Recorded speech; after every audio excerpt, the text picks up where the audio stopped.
премьер-министр келиптир.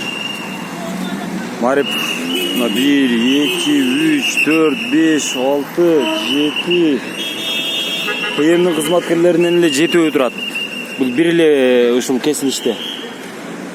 Ар бир оштогу ошол анын маршруту жүрө турган ар бир кесилишке ушу 4-төн 5тен ПМдин кызматкерлерин, андан сырткары мына аскер кызматкерлерин дагы коюп коюптур. Эмне ушунчалык бирдеме болуп атабы же ушунчалык чоң? Түшүнбөй калдым муну.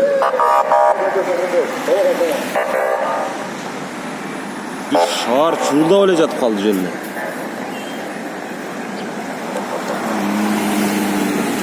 Мындай кепрада окшойт. Хандык заман орноду деген ушул окшойт көрсө. Кече Нокатта дагы сөз болду эле. Нокатта үйүнө барып жаткан экен, ошол үйүндө премьер-министрдин. Ошол көчөнү бүт милиция, ошо аскерлер каптап калыптыр. Ушунчалык маанилүү фигура болуп кетти, Марипов.